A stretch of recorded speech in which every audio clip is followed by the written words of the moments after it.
अध्यक्ष महोदय, 293च्या प्रस्तावावर मी बोलण्यासाठी उभा आहे. अध्यक्ष महोदय,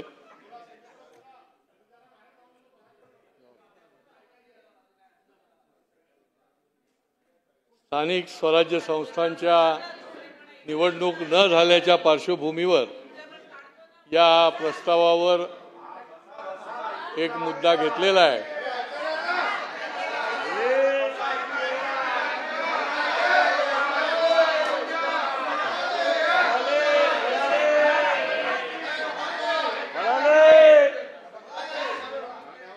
खरं म्हणजे या महायुती सरकारने आणि फडणवीस सरकारने जेवढं काही केलेलं आहे तर त्यांना आपल्याला खऱ्या अर्थाने या MMR रिजनचे भाग्यविधाते म्हणायला हरकत नाही. अशा प्रकारचं काम हे महायुती सरकारने एकतर 2014 ते 19 मधल्या काळामध्ये ब्रेक लागला, मधल्या काळामध्ये स्थगिती सरकार आलं आणि अनेक स्पीड घेतलेले जे काही आमचे योजना होत्या, प्रोजेक्ट होत्या, त्या प्रोजेक्टला खीळ बसली. कारण की 2019 नंतर धोकादाडी होऊन या ठिकाणी दुसरं सरकार आलं आणि त्यांनी या सगळ्या प्रोजेक्टला खीळ बसवली, स्थगिती दिली. अहो, साधं ठाण्याचा जैवविविधता प्रकल्प जो होता त्याला देखील स्थगिती देण्याचं काम त्यावेळच्या मुख्यमंत्र्यांनी केलं. आणि त्याच्यामुळे ज्या सरकारने अनेक प्रकारचे प्रोजेक्ट आणले, ज्या सरकारने महायुती सरकारने मेट्रो असेल, भुयारी मार्ग असतील, निरनिराळ्या प्रकारचे जलवाहतुकीचे प्रोजेक्ट असतील किंवा मुंबई आणि MMR रिजनमध्ये विविध योजना असतील, वाढत्या लोकसंख्येच्या समोर वाढत्या लोकसंख्येला बघून ज्याला म्हणता येईल की सही दिशा स्पष्ट नीती ही जर कोणी खऱ्या अर्थाने आणली असेल तर ती आमच्या सरकारने आणली.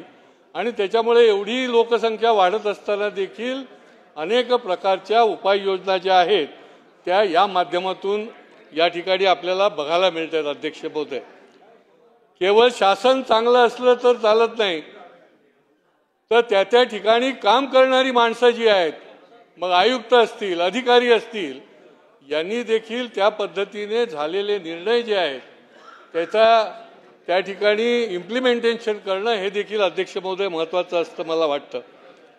आमच्या सरकारने तर मराठीला अभिजात भाषेचा दर्जा दिला. आजच आपण अभिनंदनाचा ठराव केला की 12 गड किल्ल्यांना युनेस्कोच्या मानांकन यादीमध्ये जाऊन बसवलं.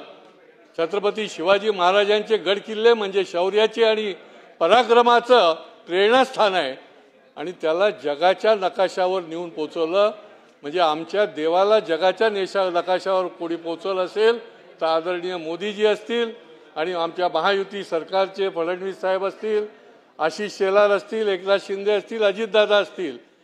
त्यामुळे दुर्गसेवकांची जी मागणी होती, शिवभक्तांची जी मागणी होती, त्याला खऱ्या अर्थाने त्या ठिकाणी युनेस्कोमध्ये नेऊन पोचवण्याचं काम जे आहे ते महायुती सरकारने केलं. अशी अनेक चांगली कामं केली.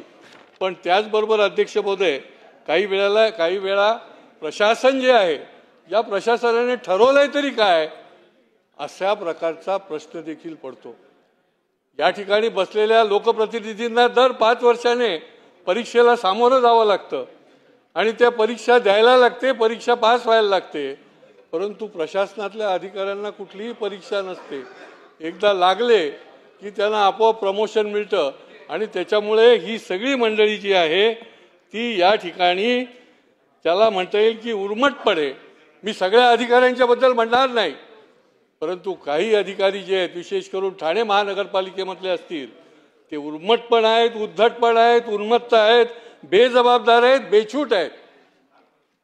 कुठल्याही शासनाचे आदेश असतील, लोकप्रतिनिधींचे असेल किंवा त्या भागामधल्या नागरिकांनी केलेल्या तक्रारी असतील, या तक्रारीला देखील केराची टोपली दाखवण्याचं काम जे आहे ते हे अशा प्रकारचे उद्धट उर्मट अशा प्रकारचे हे अधिकारी करताना आपल्याला बघायला मिळतंय. आणि त्याच्यामुळे या प्रस्तावामध्ये जे काही मुद्दे आहेत या मुद्द्यामध्ये ठाणे महानगरपालिकेमध्ये तर अनेक सुरस आणि रम्य कथा आहेत अध्यक्ष महोदय, की ज्या ठिकाणी शासन त्यांना सांगतंय, मग ते अनधिकृत बांधकामाच्या संबंधी असेल, नगरविकासच्या माध्यमातून गेलेला निधी असेल, त्या निधीचा कशा पद्धतीने तुम्ही योग्य पद्धतीने त्या योजना आखा, परंतु त्या ठिकाणी या अधिकाऱ्यांनीच काय ठरवलंय अशा प्रकारची त्या ठिकाणी परिस्थिती आज आपल्याला बघायला मिळते अध्यक्ष महोदय। अनेक प्रकारचा मोठा निधी जो आहे तो ठाणे महानगरपालिकेमध्ये आणला गेला का? ही एक ऐतिहासिक शहर आहे, सांस्कृतिक शहर आहे, या शहराचा विकास झाला पाहिजे, वाढतं शहर आहे, लोकसंख्या वाढते, तिथे अनेक मोठा निधी 8,000 कोटी रुपयाचा निधी जो आहे तो या शहरामध्ये आला अध्यक्ष महोदय। मी मागच्या अधिवेशनामध्ये देखील विचारलं होतं की 3,000 कोटी रुपयाचा हिशोबच लागत नाही अध्यक्ष महोदय, याचा हिसाब दो हमको। ठाणेकर विचारतायत की याचा हिशोब काय आहे, हे पैसे गेले कुठे?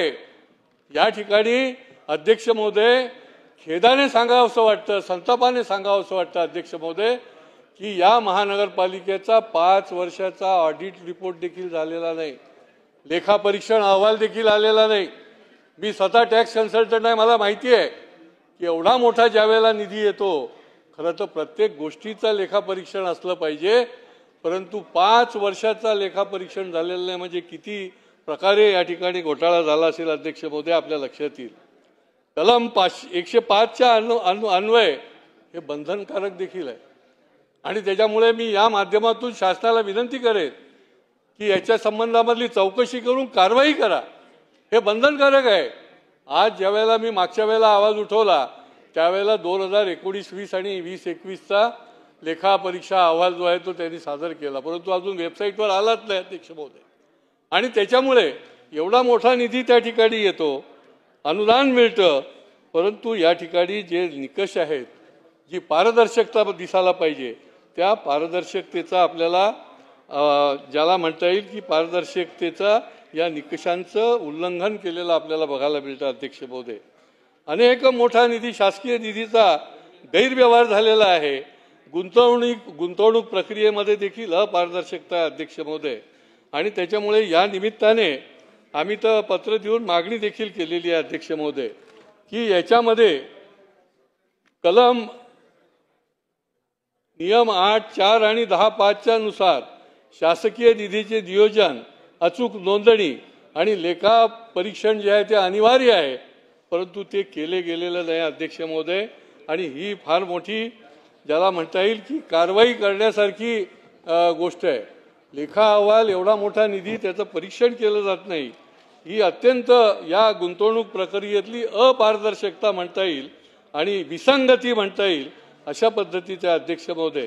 2020-21 आणि 21 मध्ये प्रत्यक्ष गुंतवणूक जी आहे ती 588.57 कोटी इतकी होती, लेखापरीक्षण अहवालमध्ये 70.54 कोटी इतकी गुंतवणूक दाखवण्यात आली आहे आणि त्यामुळे 518 कोटीपेक्षा अधिक निधीचे योग्य दस्तऐवजीकरण किंवा लेखा नोंद उपलब्ध नाही अध्यक्ष महोदय। आणि त्याच्यामुळे हे अहवाल सादर करत नाही आहेत। त्या ठिकाणी जे ऑडिटर बसलेले आहेत सूर्यवंशी नावाचे, त्यांना बदलीचे आदेश येऊन देखील ते त्या ठिकाणीच आहेत अध्यक्ष महोदय। आणि त्याच्यामुळे माझी मागणी आहे शासनाकडे की आपण चांगल्या हेतूने या ठिकाणी निधी पाठवतो, चांगल्या हेतूने या ठिकाणी योजना ज्या आहेत त्याची अंमलबजावणी करायला सांगतो, परंतु प्रत्यक्ष अधिकारी जे आहेत ते ज्या बेमुरवतपणे या निधीचा अपहार केला जातो ते त्याच्यावर आपण ऑडिट बसवणार का, त्याच्यावर आपण चौकशी बसवणार का, हा माझा खरा प्रश्न आहे अध्यक्ष महोदय। या ठिकाणी रस्त्याच्या संबंधामध्ये देखील मी सांगेन की एक रस्त्याचं 3 वेळा कॉन्ट्रॅक्ट दिलं जातं अध्यक्ष महोदय। माझ्याकडे पुरावा आहे, लेखा परीक्षणाचे या ठिकाणी ताशेरे ओढलेले आहेत अध्यक्ष महोदय की एकाच रस्त्याच्या कामासाठी शीळ दिवा रोड 4.2 किलोमीटर्स 3 वेळा वेगवेगळे प्रस्ताव तयार करून 170 कोटीपेक्षा अधिक निधीचा अपव्यवहार केलेला अध्यक्ष महोदय। रस्त्याचे प्रत्यक्ष काम एकदाच अपेक्षित असून कृत्रिमरित्या भिन्न भिन्न प्रस्ताव सादर करण्यात आले। हा पैसा कोणाचा आहे? शासनाचा आहे, केंद्र सरकारचा आहे, जनतेचा पैसा आहे, परंतु 3 प्रस्ताव या ठिकाणी आणून या ठिकाणी पहिला प्रस्ताव जो आहे तो बिटकॉइन इंडियाला दिला, या ठिकाणी 14 कोटीची बोगस देयके केली गेली अध्यक्ष महोदय. दुसरा प्रस्ताव AIC इन्फ्रास्ट्रक्चरला दिला, या ठिकाणी काम न करता देयके दिली गेली अध्यक्ष महोदय आणि निधीचा अपव्यवहार केला. तिसरा प्रस्ताव जो होता 75 कोटीचा, तो नवीन प्रस्ताव दाखवून मूळ अपूर्ण कामासाठी निधी मिळवला. अशा प्रकारचे खोटे प्रस्ताव दाखवून जर पैसे लुबाडण्याचं काम प्रश्न आहे. अध्यक्ष महोदय, या ठिकाणी प्रतिबंधित क्षेत्र आहेत, म्हणजे आत्ताच मध्यंतरी एअरफोर्सची त्या ठिकाणी फार महत्त्वाचं स्टेशन आहे कोलशेतला, त्याचे काही नियम आहेत, बांधकामाचे नियम आहेत, परंतु संगनमताने त्या ठिकाणी 8-8 मजली इमारतीला देखील परवानगी देण्यात आलेली आहे अध्यक्ष महोदय. आणि त्या ठिकाणी सेक्टर 5 मध्ये जे इमारती उभ्या केलेल्या आहेत त्याला स्थगिती देणार का? शहर विकास खातं कोणालाही काही देतं? त्या ठिकाणी धोक्याचा प्रश्न निर्माण होऊ शकतो. एअरफोर्सचं ते महत्त्वाचं स्टेशन आहे, संवेदनशील भाग आहे आणि त्याच्यामुळे या प्रश्नाचं देखील शासनाने गंभीर दखल घ्यावी आणि त्या ठिकाणी कार्यवाही करावी. अध्यक्ष महोदय, डेव्हलपमेंट प्लॅनचं काम चालू आहे UDPCR, अजून आमच्यापर्यंत आलेल्या हजारो तक्रारी आलेल्या आहेत. या डेव्हलपमेंट प्लॅनची नीट चौकशी झाली पाहिजे अध्यक्ष महोदय. ज्या ठिकाणी मैदान आहेत, ज्या ठिकाणी रेसिडेन्शियल झोन आणि ज्या ठिकाणी नॉन रेसिडेन्शियल झोन आहेत त्याच्यामध्ये मोठ्या प्रमाणामध्ये गैरव्यवहार केलेला आहे. काही जुन्या आणि माजी अधिकाऱ्यांना त्या ठिकाणी बसवून सोयीने बिल्डर धार्जिणे अशा प्रकारचा डेव्हलपमेंट प्लॅन केलेला आहे. हा माझा अध्यक्ष महोदय आरोप आहे आणि त्याच्यामुळे ते पास करताना काळजी घेण्याची गरज आहे, त्याची चौकशी करण्याची गरज आहे अध्यक्ष महोदय. अध्यक्ष महोदय, शासकीय जागेवर TDR दिला जात नाही हा नियम आहे, परंतु आमच्या ठाण्यामध्ये शासकीय जागेवर देखील त्या बिल्डरला TDR देऊन हे लोक मोकळे झालेले आहेत अध्यक्ष महोदय. आणि शासकीय जागावर SRA प्रकल्पाच्या मध्ये TDR देऊन त्या TDRची विक्री देखील त्याने 50% करून तो मोकळा झालाय. हे कुठल्या आशीर्वादाशिवाय होऊ शकतं का अध्यक्ष महोदय? संगनमताशिवाय होऊ शकतं का अध्यक्ष महोदय? आणि त्याच्यामुळे या संबंधामधले देखील माझा मागणी आहे की या संबंधामध्ये देखील आपण चौकशी करावी आणि योग्य ती कारवाई करावी अध्यक्ष महोदय. अध्यक्ष महोदय, शासनाने 2015 साली एक चांगला प्रस्ताव आणला होता. 4000 स्क्वेअर मीटरच्या वर जे विकास प्रकल्प आहेत त्या प्रकल्पाला त्यांनी 20% जादा सदनिका बांधायला परवानगी दिली होती. कोणाकरता? म्हाडाकरता, की या सदनिका ज्या आहेत त्या म्हाडाला त्यांनी हस्तांतरित कराव्या. अध्यक्ष महोदय, या सदनिका ज्या आहेत या माध्यमातून अध्यक्ष महोदय 802 सदनिका ज्या आहेत त्या ठाण्यामध्ये 69 प्रस्तावामध्ये हस्तांतरित करणं आवश्यक होतं अध्यक्ष महोदय. याच्यामधल्या ताब्यात घेणं आवश्यक होतं म्हाडाच्या, त्यापैकी फक्त 230 सदनिका अध्यक्ष महोदय हस्तांतरित झाल्या. हा हजारो कोटीचा घोटाळा आहे अध्यक्ष महोदय. महापालिकेने यांना परवानगीच कशी दिली? आणि या बिल्डरने जे म्हाडाला द्यायला पाहिजे होत्या त्या म्हाडाला द्यायच्याऐवजी या सदनिका परस्पर विकल्या आणि या परस्पर विकण्यामधला कोट्यावधी रुपये कमवले आणि त्या निमित्ताने म्हाडाला पण मिळाल्या नाहीत. अध्यक्ष महोदय, माझी मागणी आहे की महापालिकेने या संबंधामधले गुन्हा दाखल केलेला आहे. सगळ्यांवरच करायला पाहिजे, पण एका प्रोजेक्ट करता त्यांनी हा गुन्हा त्या ठिकाणी दाखल केलेला आहे, परंतु या गुन्ह्याच्या संबंधामध्ये पुढे कुठलीही प्रकारची कारवाई झालेली नाही. या गुन्ह्याच्या संबंधामध्ये बिल्डरवर कुठलीही कारवाई झालेली नाही आणि म्हाडाने देखील कुठल्याही प्रकारचं त्या ठिकाणी कारवाई करण्याची भूमिका घेतलेली नाही आणि त्याच्यामुळे हा संगनमताने मोठा घोटाळा झालेला अध्यक्ष महोदय. 617 सदनिका ज्या आहेत त्या परस्पर विकणं ही अत्यंत गंभीर बाब आहे. मी सीनियर MLA है. अध्यक्ष महोदय, पूरा बेंच खाली है, विरोधी पक्ष का प्रस्ताव है, इतनी गंभीर चर्चा हो रही है और कोई एक मिनिस्टर, अरे नहीं, एक मिनट अभी अध्यक्ष महोदय, सरकार ने नोंद लेना चाहिए. विरोधी पक्ष का इतना इंपॉर्टेंट प्रस्ताव, केलकर साहब जैसे इतने सीनियर आदमी बोल रहे हैं और बात सुनने के लिए वही नहीं. अध्यक्ष महोदय, 10-12 मुद्दे हैं आज ये सरकार ने ये जानना चाहिए, ये समझना चाहिए कि विपक्ष के मुद्दे को, हाँ ये मुद्दा हमारा नहीं, महाराष्ट्र की जनता का मुद्दा अध्यक्ष महोदय, उसको जवाब देने के लिए, उसको लिखने के लिए ना ही वहां गैलरी में कोई बैठा हुआ है। मैं मानता हूं कि वो अदृश्य गैलरी, हमको उधर देखना नहीं चाहिए, मगर कोई ऑफिसर नहीं, कोई मिनिस्टर नहीं। अध्यक्ष महोदय हाथ चलने के फायदा क्या है?